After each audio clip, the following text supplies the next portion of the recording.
E aí, pessoal, beleza?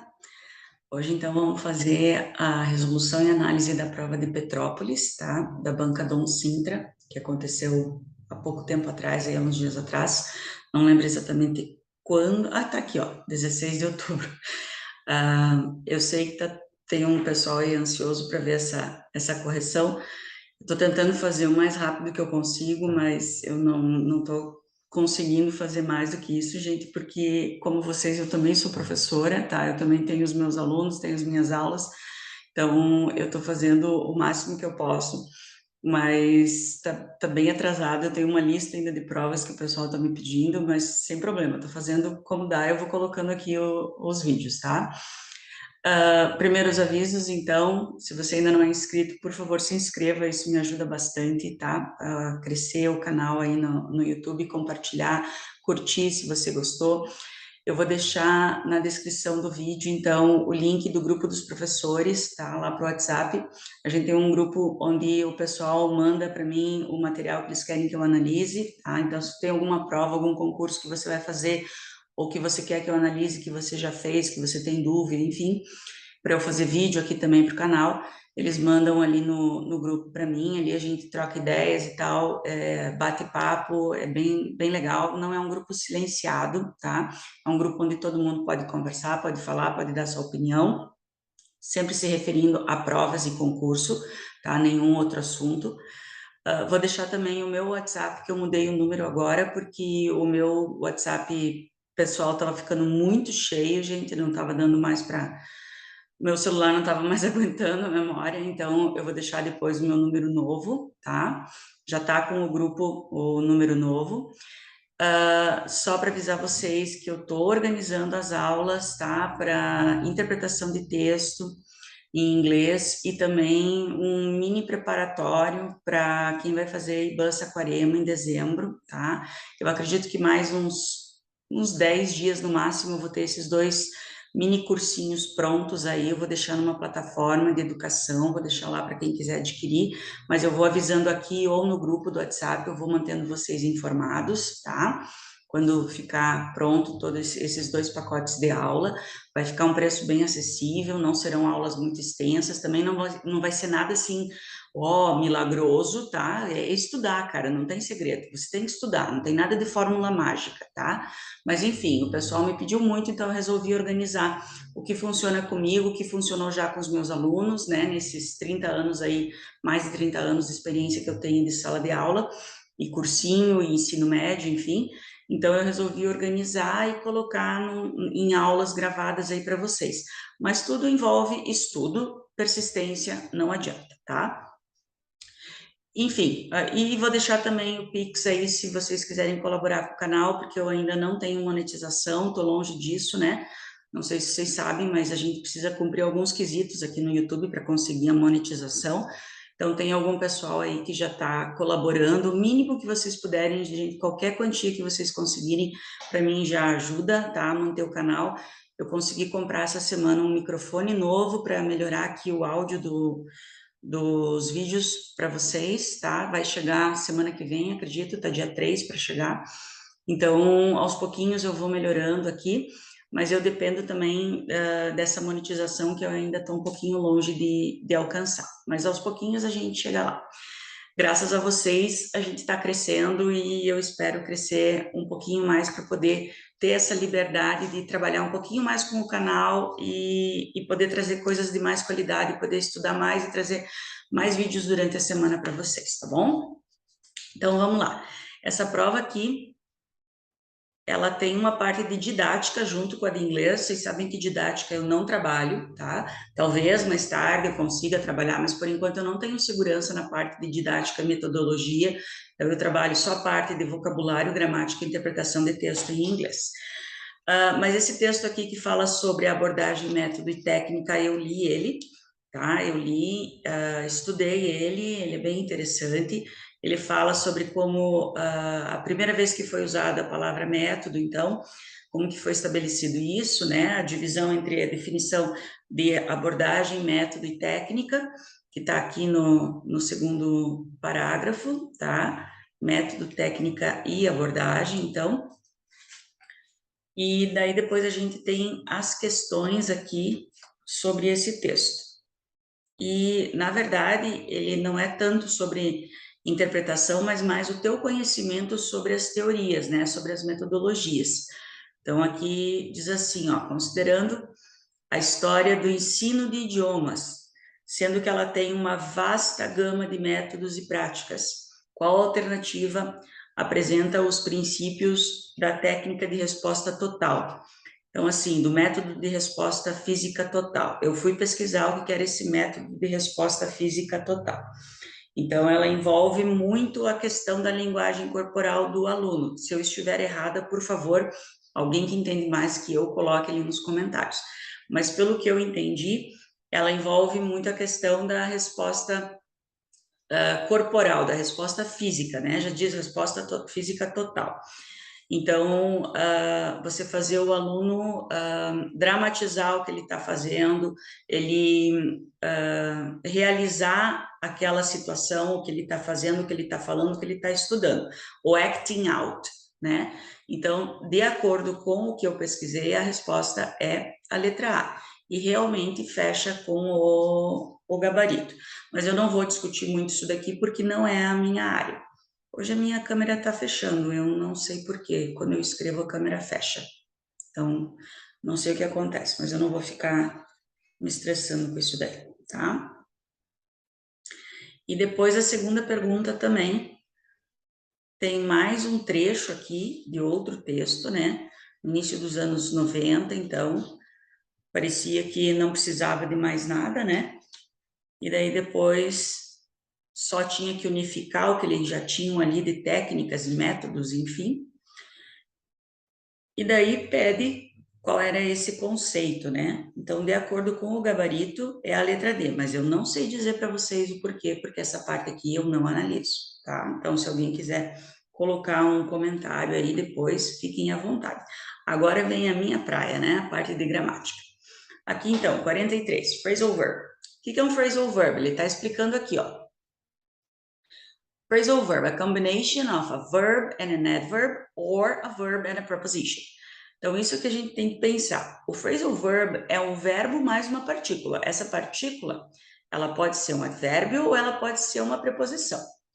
O que é importante a gente saber do phrasal verb é que ele vai ter um sentido totalmente diferente do que essas duas partes ou três que ele é composto.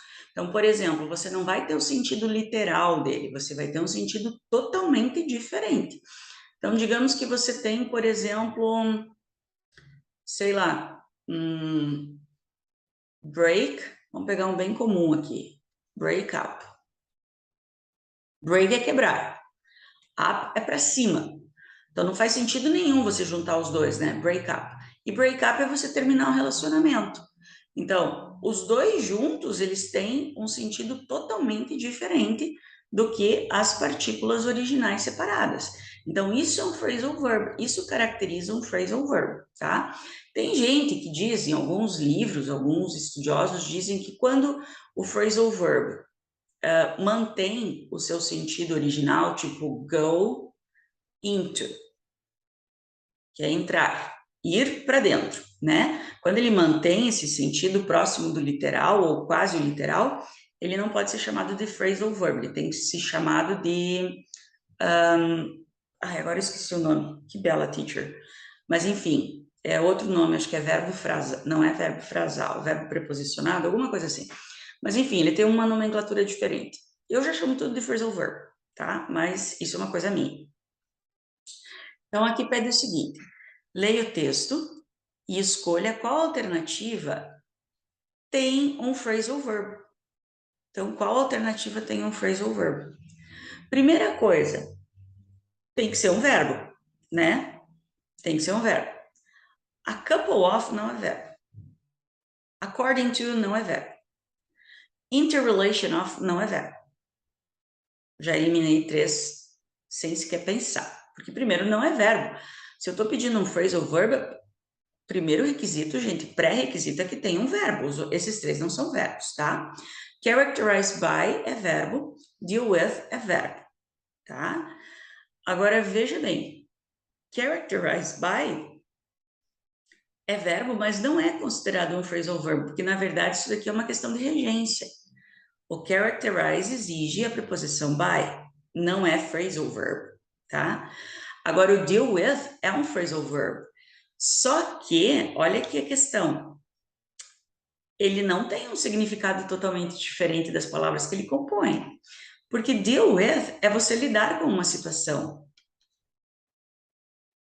Lidar com é o significado do deal with. Deal é negociar, lidar com uma situação, né? Então, ele não muda muito o significado literal dele. Então, está indo contra o que está aqui. Different from the meaning of the component words. Uma questão a se pensar. 44. Considering the following verbs extracted from text 1, the option that shows the correct relation between them and the relatable phrasal verb is. Então, aqui nós temos que observar o verbo e se ele tem o mesmo significado do phrasal verb que está depois, tá? Então, por exemplo, decline, que é negar, lie down é deitar, jazer. Então, não bate o significado. Appear, aparecer, go after é ir atrás, perseguir. Não. Define, definir, write down, anotar. Não. Propose, propor, come up with é você vir com alguma ideia, surgir com alguma ideia. Propor. Describe, descrever, save up, economizar ou... Não. Come up with, inventar, surgir com alguma ideia nova. Propor. Pode ser. Aqui nós temos uma questão praticamente não, em português. Ó, the Brazilian National Curriculum Parameters, não sei como é que pronuncia parameters, state that. Então, os parâmetros nacionais curriculares afirmam que a linguagem é o meio pelo qual uma vasta gama de relações é expressa, papapá, papapá, papapá. Todo mundo já leu isso, né? In the view of the above, então, nessa visão, what can we state about the English language? O que a gente pode afirmar sobre a língua inglesa?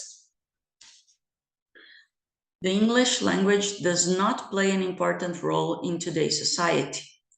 A língua inglesa não tem um papel importante na sociedade de hoje em dia, meu Deus, né?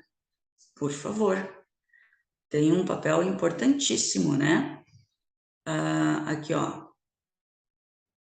Já diz aqui no início, é o meio pelo qual uma vasta gama de relações é expressa e é indiscutível o papel que ela desempenha na compreensão mútua, na promoção de relações políticas e comerciais, no desenvolvimento. Então, isso aqui está errado. The English language is equally available to everyone interested in learning it. Infelizmente não, né? Ela não está disponível de forma igualitária para todo mundo que tiver interesse. Infelizmente não está. Vamos ver onde é que diz isso.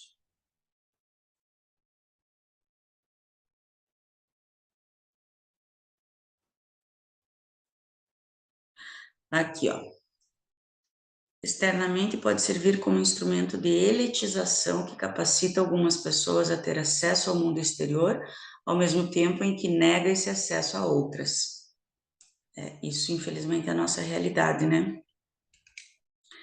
The English language cannot be associated with elitism, progress and development. A língua inglesa não pode ser associada com elitismo, progresso e desenvolvimento? Pode, porque é o que está dizendo aqui, né? Ela elitiza alguns, tá aqui, ó, elitização. The English language is not part of the Brazilian national. Como não é parte? Tá ali, né? Can reveal the situation of inequality and social exclusion. Infelizmente, é verdade. Ela pode revelar uma situação de diferença, como é que a gente diz isso? Isso, e exclusão social. Gente, às vezes falta a palavra em português, que vergonha, né? Questão 46. Qual dessas frases, o sujeito da frase está... Não, essas frases aqui é o sujeito onde ela está colocada. Veja bem, a gente tem que voltar lá no texto e procurar esse sintagma aqui, ó, que está lá, se ele é o sujeito da frase. Então, eu tenho que voltar lá, achar isso daqui e ver se ele está como sujeito da frase, tá? Então, the language teaching profession. Então, eu tenho que voltar lá, isso aqui eu já marquei, está na segunda linha.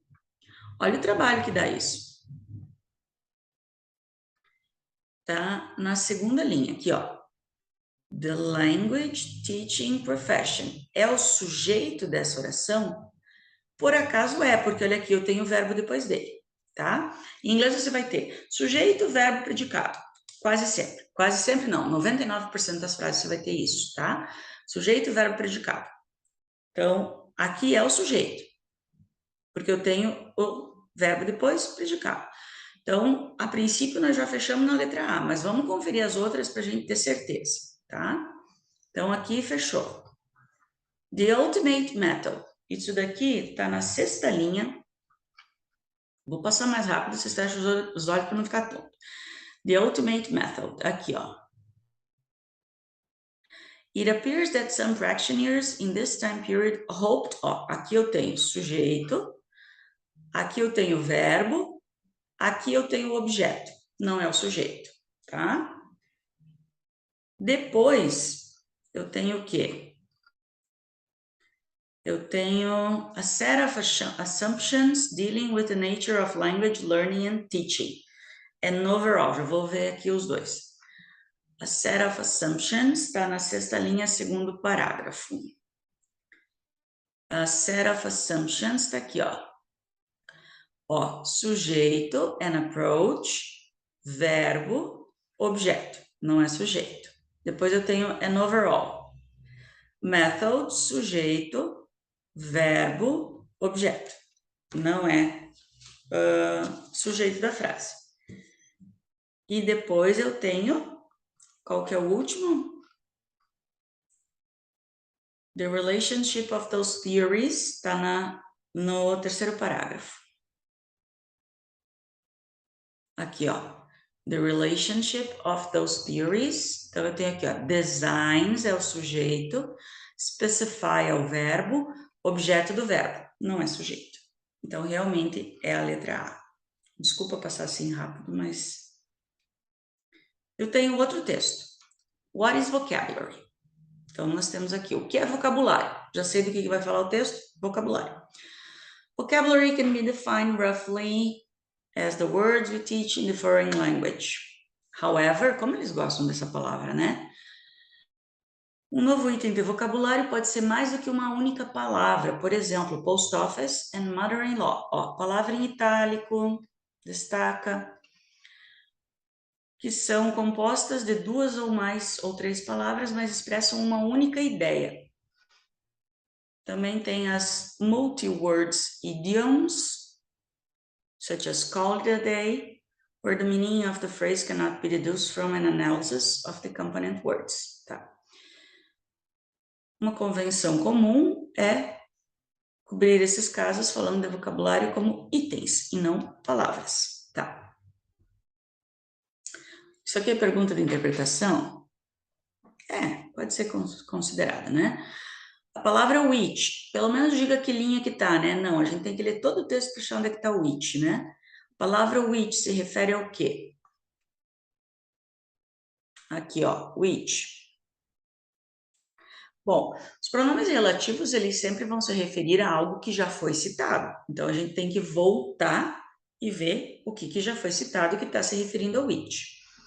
Então, porém, um novo item de vocabulário pode ser mais do que uma única palavra. Por exemplo, post office e mother-in-law, que são compostos de duas ou três palavras. Que são compostos. Quem é composto de duas? Post office e mother-in-law. Post office e mother-in-law. Questão 48. De acordo com o texto, é correto dizer que o vocabulário é estritamente palavras que nós ensinamos em outra língua, não porque fala dos itens, né? Todo item de novo vocabulário é uma única palavra? Não. É uma convenção ensinar vocabulário. Peraí, teaching vocabulary is a useful convention when teaching. Não, useful convention é chamar de item, né? Mother-in-law, for example, is not a word. It is an idiom because it... Não é um idiom. É uma palavra composta, diferente, é um item. It's better to mention items when teaching vocabulary because some ideas cannot be expressed in one single word. Essa daqui. When it comes to teaching vocabulary, it is of the greatest importance to consider the meaning of a word phrase. Choose the alternative that contains 3 aspects of meaning. Bom, isso daqui eu não sabia, tá? Eu nunca estudei essas coisas. Mas tinha que escolher a alternativa que contém os 3 aspectos do significado. Então, vai por dedução, né? 3 aspectos de significado quando você ensina vocabulário.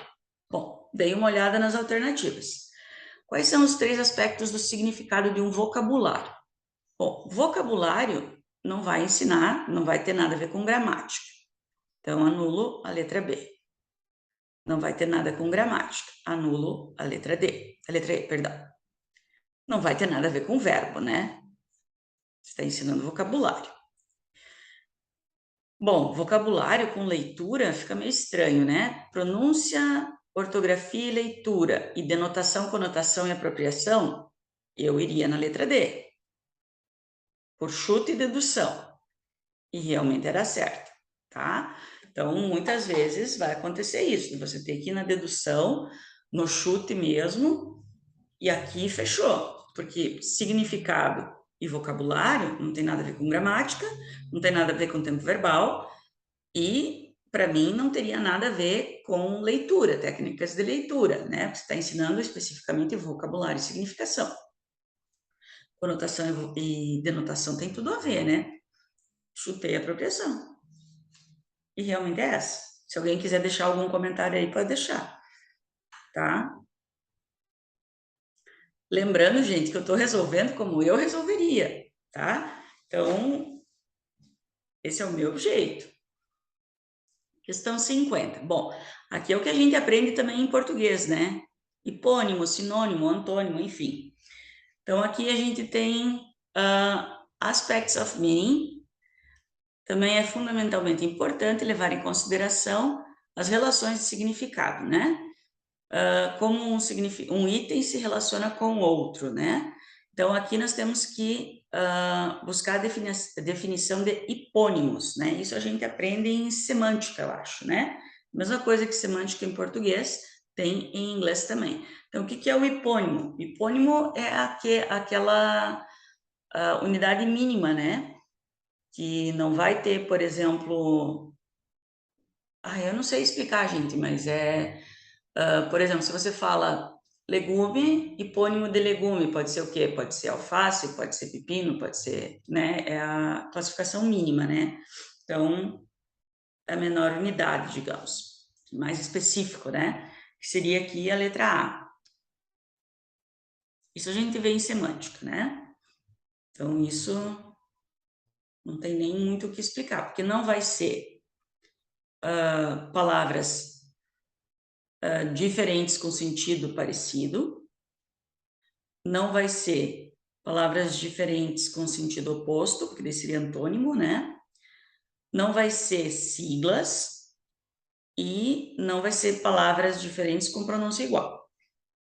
Daí também não sei o nome, não lembro agora. Gente, olha o however aqui de novo.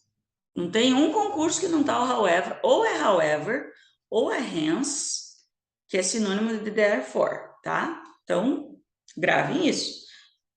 E o however é sinônimo de nevertheless. Gravem e decorem, gente. Therefore é hence, however é nevertheless. Porque não tem um concurso que não caia uma dessas palavras.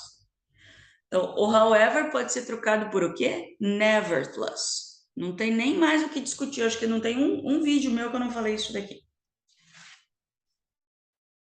Daí aqui nós temos mais um texto, tá? Sobre gramática. Sobre aquelas coisas de gramática que a gente sabe sem estudar. a ordem como colocar as palavras na frase. Aqui fala principalmente dos adjetivos, né? Principalmente em inglês, que a gente tem, por exemplo, quando a gente tem um adjetivo, fica fácil saber que é big car, yellow house. Agora, quando a gente tem mais adjetivos, que a gente vai colocar a ordem dos adjetivos, né? Como colocar? Isso é automático para quem é nativo. Para nós que não somos nativos, às vezes a gente faz umas saladinhas aí, né? A gente mistura algumas coisas. Então, é isso que fala aqui. Vocês reparem que as duas questões que tem sobre esse texto, elas não são de interpretação, elas são de gramática. Aqui, ó. Tem uma frase adverbial que expressa a ideia de condição nesse texto. O que é a ideia de condição, gente? Condição é if. Então, a tua frase vai ter que ter if. Aqui tem if? Não. Aqui tem if? Não. Aqui. Opa, tem um if aqui. Aqui eu tenho? Não. Aqui eu tenho? Não. Letra C. Condição é if. Como é que você vai expressar uma condição se você não tem if? Bom, você pode ter unless, que é o if negativo, if not, né? Whether não é condição, tá? Whether é ser, mas não é condição. Agora, if e unless, tem que ter. Se alguém sabe outra maneira de expressar condição, deixa aí nos comentários, porque eu não lembro agora assim de cabeça outra. Não vou dizer que não tem, mas aqui nessas frases aqui, a única que está expressando uma condição é a que tem o if. Olha aqui, gramática, isso aqui não é interpretação. Marque a opção na qual o sufixo "ly" tem o mesmo sentido que em carelessly, descuidadamente, tá? Então, eu tenho care, que é cuidado, eu coloco o primeiro sufixo less, descuidado, faço um adjetivo. Descuidadamente, carelessly, eu tenho o advérbio. Então, eu tenho que procurar nessas 5 palavras aqui um outro advérbio formado com esse sufixo. Aí vem conhecimento, vocabulário, tá? Vocabulário e gramática, porque você tem que saber identificar o que é um adjetivo, o que é um advérbio, né? E o que é um simples substantivo, porque não é toda palavra que acaba em ly que vai ser um advérbio de modo. Eu tenho várias palavras que acabam em ly em inglês e que não são advérbios de modo. Então, aí tem que cuidar. Por exemplo, ugly. Ugly é um adjetivo, é feio. Anomaly, anomalia, substantivo. Monopoly, monopólio, substantivo. Cowardly, advérbio de modo, covardemente. Dragonfly, libélula, substantivo.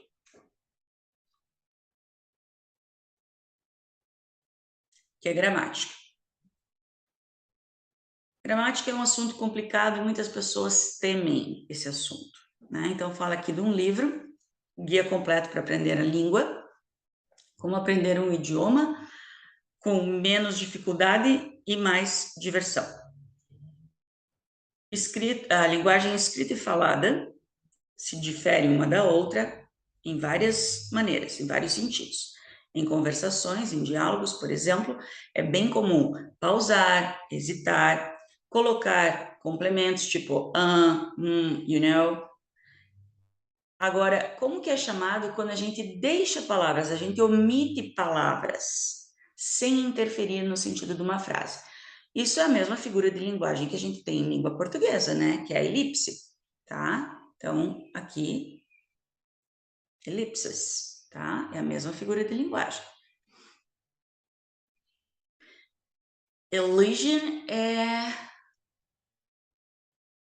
Ai, o que era elision? Agora eu não lembro, mas eu tinha pesquisado. Mas elipse é essa que você omite, tipo, casa de ferreiro, espeto de pau. Em casa de ferreiro, o espeto é de pau. Então, eu omito algumas palavras, mas não perdo o sentido da frase. Isso é elipse. Penier states that a tall woman sounds right, but a woman tall does not. Então, aqui é a questão da ordem dos adjetivos, né? Considerando essa ordem, de acordo com a língua inglesa, escolha a frase correta abaixo. Então, vamos ver. I had to pay for that plastic black small bag. Não. Eu teria que dizer cor, tamanho, small, black, plastic, small black plastic bag. Nice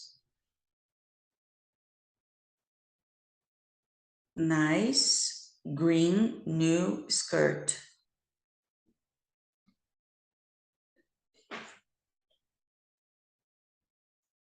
Cor. É, né? Não, essa tá certa. Porque é qualidade, idade e cor. Tá certo? Essa daqui é certa. Aqui é Old French Song, porque a nacionalidade vem depois.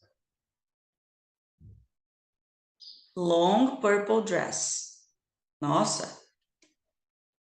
Big Brown Eyes, né? Vamos ver aqui a ordem. É qualidade, tamanho, idade,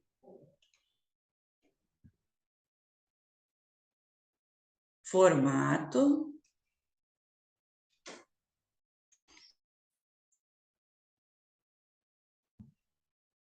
cor, acho que é cor, origem, material. Não anotei isso. Origem, material. Nice, qualidade, new, idade, cor, tá certo. Essa é a ordem quando você tem mais de um. Qualidade, tamanho, idade, formato, cor, origem, material. Big, tamanho, brown, cor, eyes. Long, purple, dress. É isso mesmo. Então, é a letra B. E a última que eu vou analisar, então, é a 56, porque da 57 a 60 é metodologia, tá? Apesar das questões estarem em inglês, não é o assunto que eu domino. This seems to be because we have a rule which says that when more than one adjective is placed before a noun, an adjective describing size comes before one of color and not the other way around. Ó, a gente vê que é um texto britânico porque tem essa letra U aqui em color, né? The word because introduces an adverbial clause of. Cara, because é sempre razão. Não tem outro. Because é sempre razão, tá? Então, essa foi a prova de Petrópolis, Banca Dom Sintra, tá? Lembrando que eu analiso só as de inglês referente a vocabulário, gramática e interpretação de texto, tá? A parte de metodologia, didática, enfim, não domino, tá? Não tenho segurança, não vou fazer, tá? Se alguém tiver algum comentário para deixar aí no final, gente, coloquem, tá? Agradeço muito quem assistiu o vídeo. Por favor, curtam, comentem, compartilhem, se inscrevam no canal, isso ajuda muito. Eu não achei o link para essa prova, tá? Se alguém achar, quiser deixar ali nos comentários para ajudar quem quiser baixar a prova para ir acompanhando, tá? Porque eu sei que às vezes a visualização aqui não ajuda, tá? Então eu agradeço muito a cooperação e a colaboração de vocês. Um grande abraço e vejo vocês no próximo vídeo. Bye, bye.